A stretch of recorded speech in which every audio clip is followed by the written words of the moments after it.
Shabbat shalom, everybody. It is good to be back at Ikar. It is good to be back. I was in Israel for Passover, the whole holiday, which was like, I feel so grateful to my team for making that possible, to just step away for a week, because it feels like and I feel a special gratitude to Chatan Sammy, who I hear led an incredible Seder, second night Seder in while I was away. It was a real privilege to be there. It felt like a privilege to be back in the land of Israel. I had not been there for 5 years, which is the longest I have not been there since I started going there. And I felt like during this time of restrictions on our movement, I felt like I understood a little bit, just a taste of what our ancestors have felt for hundreds of years, dreaming to be able to go to Israel, but not being able to go. When I went the first time to Israel when I was 16 years old, and I spent the summer with my aunt on a moshav, and I ended up spending years of my life there, going back again and again for university, for yeshiva. I worked there, and I felt again this time, as I always do, some deep sense of belonging, and also like I don't fit in there at all. I tried for so long to crack the code of Israel. I broke my teeth. I learned the language. I know my way around, but in the end, I'm not Israeli. I don't know. I'm American. I'm Californian. I'm definitely a Jew. That's my primary identity. And I thought a lot about my Jewish identity there. Whatever else Israel is, it's a collection of a lot of different kinds of Jewish identities.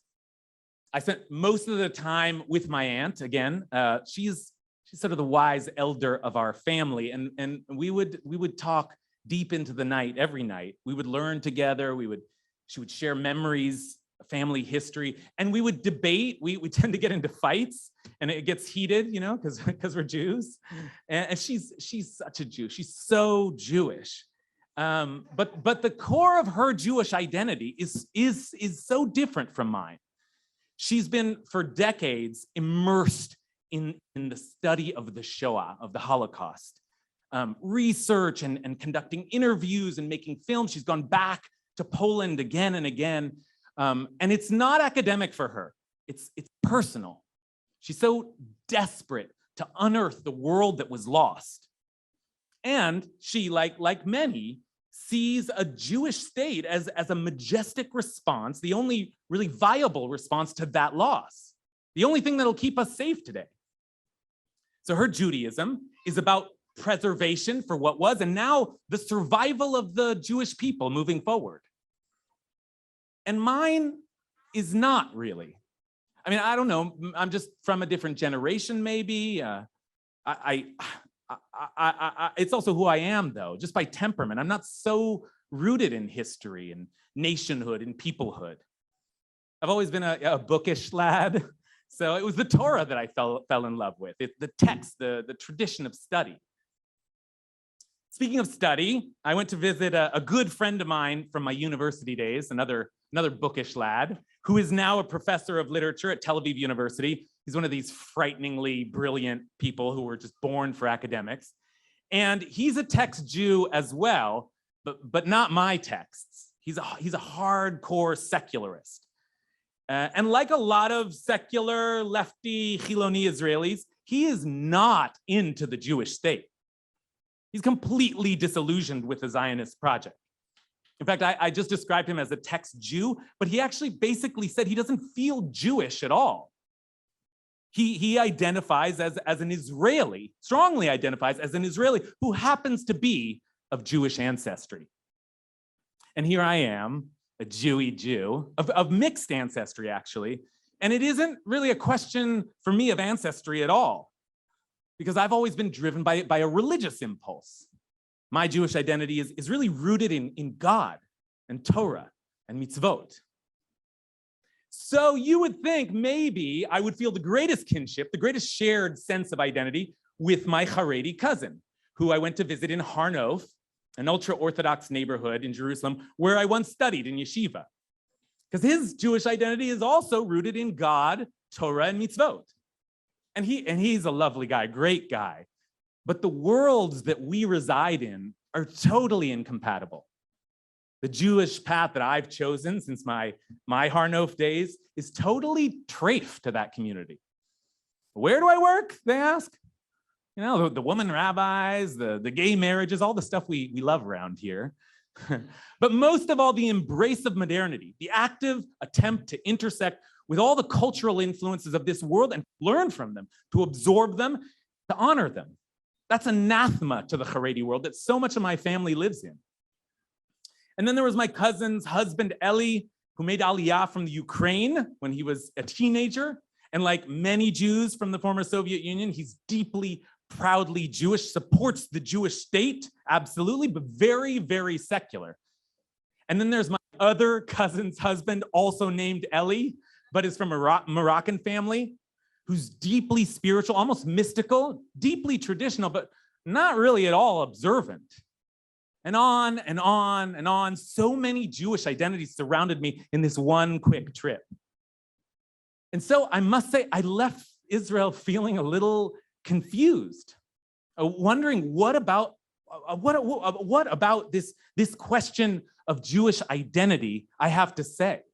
You know, what really unites us as Jews when so much divides us? What is it that constitutes Jewish identity?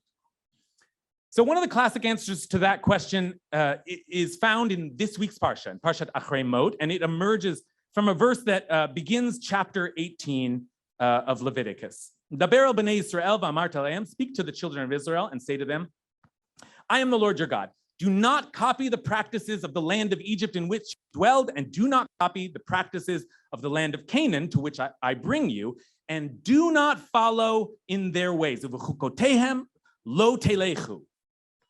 That last phrase especially, do not follow in their ways, has been taken up by rabbinic tradition as a mandate to avoid cultural imitation and assimilation. Maimonides, in his masterwork, the Mishnah Torah, codifies the prohibition with his usual precision. He says, we do not follow the ways of the other nations, and we do not imitate them, neither in dress, nor hairstyling, nor any other such things. As it says, lo telechu, do not follow in their ways. So Jewish identity, by this logic, is forged by maintaining some degree of cultural distinctiveness. But what forms that distinctiveness? What makes up Jewish culture, and how separate do Jews have to? But how different? Is a three-piece suit somehow un-Jewish? Is a ponytail a Gentile custom? This seems rather extreme. But in many ways, that is the Haredi approach. Don't copy their ways. Chukas hagoyim. I have a cousin, actually, who once got in trouble, sent home from yeshiva because he wore blue glasses. They were not black. He was like trying to be cool. Don't be like them. Go home and get some black glasses like the rest of us. And actually, that echoes a famous passage in the Talmud that says, if the Gentiles wear red shoelaces and the Jews' practice is to wear white shoelaces, then you should die before putting on red shoelaces. Now, I'm not a Haredi hater. I have a lot of admiration for that world. As a vehicle for cultural preservation, there's real strength in this approach. But I've never been able to get totally on board with it myself. And it's not just because I like blue glasses and red shoelaces, but it's just not enough for me as a form of identity formation. As a belief system is powerful, but it seems like a negative formulation of identity. We are what they are not. But that's not enough for me. That's not what I'm looking for when I seek my own identity. What am I? So is there a positive formulation of identity in Jewish tradition? Let me share with you a remarkable one from an often radical thinker, Rabbi Tzadok HaKohen, not our Rabbi Tzadok, but Rabbi Tzadok HaKohen, 18th century Polish thinker from Lublin. And he says the following: Ikar Yahadut, the essence, that's our word, Ikar. Ikar Yahadut, the essence of Judaism is B'kriyat Shem Yisrael, the calling out of the name Israel. So if someone has only this merit, that he calls himself Israel, die, that is enough. There's positive Jewish identity. It's just saying, I'm Jewish, claiming it. That's enough, he says, die. Now, there's great power in this approach as well. In fact, it reminds me of the Daniel Pearl story. Do you remember that? It was 20 years ago, 2002.